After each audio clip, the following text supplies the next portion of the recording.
अस्सलाम वालेकुम दोस्तों, मैं इफ्तार रिफी और आज फिर मैं इफ्तार से पहले वॉक कर रहा हूँ। दोस्तों, गए दिनों की बात है, पुराने वक्तों की बात है कि एक बादशाह हुआ करता था। उसको अपने वज़ीर आज़म पर बड़ा मान था। उसका ख्याल था मेरा वज़ीर आज़म बड़ा कॉम्पिटेंट आदमी है, लेकिन उसके रिश्तेदार ये समझते थे कि बादशाह ने बिला वजह वज़ीर आज़म बना रखा है, तो वज़ीर आज़म किसी रिश्तेदार को होना चाहिए। तो इस मामले में उसके दो भतीजे बहुत एतराज़ किया करते थे बादशाह के। तो बादशाह ने एक दिन तीनों को बुलाया, अपने दो भतीजों को और अपने वज़ीर आज़म को, और उसने तीनों को एक एक बोरी दी और उसने कहा कि आप शाही बाग में जाओ और मेरी पसंद के अच्छे अच्छे फल समेट के लेकर आओ, जमा करके लाओ। वो तीनों चले गए। बादशाह, क्योंकि वज़ीर आज़म कॉम्पिटेंट आदमी था, तो उसने बहुत आला दर्जे के फल भरने शुरू कर दिए उस बोरी के अंदर कि बादशाह सलामत को ये फल पसंद है।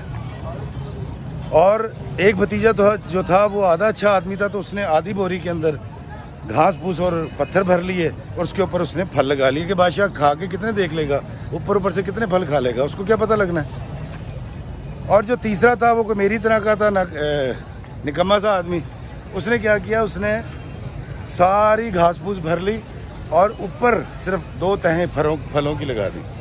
अब ये तीनों जब पेश हुए बादशाह सलामत की अदालत में, तो बादशाह सलामत ने बजाय खाने के फल और दरोगा ज़िंदान को बुलाया और उसे कहा कि इन तीनों को इनकी बोरियों समेत ज़िंदान खाने में कैद कर दो और इनको एक एक पानी का घड़ा दे दो और इनको 1 महीने के बाद मेरे दरबार में पेश करना, और ये 1 महीने तक अपने जमा किए हुए ये फल खा के ज़िंदा रहेंगे।